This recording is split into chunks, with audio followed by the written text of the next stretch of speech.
വളരെ പ്രധാനപ്പെട്ട മറ്റൊരു കാര്യം മാധ്യമ അടിയന്തരാവസ്ഥയുടെ ഘട്ടത്തിലേക്ക് കേരളം പോകുന്നു എന്നുള്ളതാണ്. അടിയന്തരാവസ്ഥയെ കടത്തിവെട്ടുന്ന രീതിയിലുള്ള മാധ്യമ സെൻസറിംഗ് ആണ് സംസ്ഥാനത്ത് ഇപ്പോഴും നടക്കുന്നത്.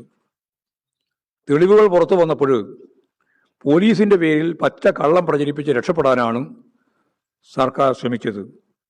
പോസ്റ്റുകൾ നീക്കം ചെയ്തത് സാങ്കേതിക പിഴവല്ലെന്നും പരാതിയുടെ അടിസ്ഥാനത്തിൽ ആണെന്നും ഔദ്യോഗികമായി തന്നെ മെറ്റ ബന്ധപ്പെട്ട മാധ്യമ സ്ഥാപനങ്ങളെ അറിയിച്ചിട്ടുണ്ട്.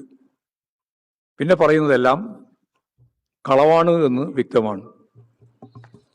ചില സാങ്കേതിക പ്രശ്നത്തിൻ്റെ ഭാഗമായിട്ടാണ് മാറ്റം ചെയ്യപ്പെട്ടത് എന്നൊക്കെ ചില മാധ്യമങ്ങൾ എഴുതിയിട്ടുണ്ട്. അതിനുള്ള ഒരു തെളിവുമില്ലാതെ അത്തരം കാര്യങ്ങൾ എഴുതുകയാണ്. അപ്പോൾ അത് സംബന്ധിച്ച് വളരെ ഗൗരവതരമായ ഒരു പരിശോധന വേണം. നൂറുകണക്കിന് ഇടത് പ്രൊഫൈലുകൾ പൂട്ടുവീണത് സർക്കാരിൻ്റെ നേതൃത്വത്തിന് നടന്ന ഈ സോഷ്യൽ മീഡിയ അടിയന്തരാവസ്ഥയുടെ ഭാഗമായിട്ടാണ്. മുഖ്യമന്ത്രിയെയും പ്രധാനമന്ത്രിയെയും വിമർശിക്കുന്ന ഏതു കാര്യവും പോസ്റ്റുകൾ അപ്രത്യക്ഷപ്പെടും എന്നുള്ളതാണ് ഇപ്പോൾ കാണുന്ന കാര്യം.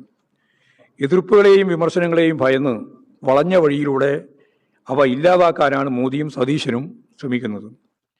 രാജ്യത്ത് കഴിഞ്ഞ 5 മാസത്തിനിടയിൽ 1.95 ലക്ഷം പോസ്റ്റുകളാണ് ഈ രീതിയിൽ ഒഴിവാക്കപ്പെട്ടത്.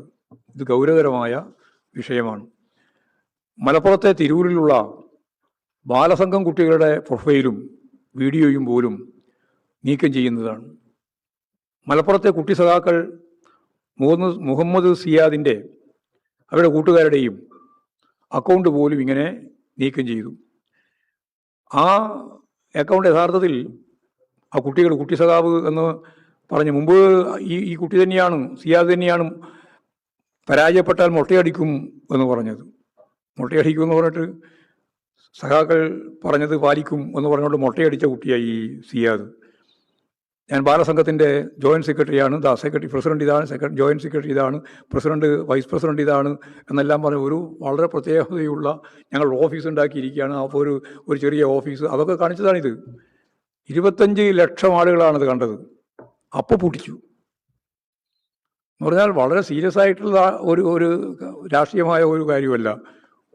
ബാലസംഘത്തിൻ്റെ കുട്ടികളുടെ ഒരു പ്രൊഫൈൽ പോലും പൂട്ടിക്കാൻ വേണ്ടിയിട്ടാണ് ശ്രമിക്കുന്നത് എന്നുള്ളതാണ് ഗൗരവമുള്ള പ്രശ്നം.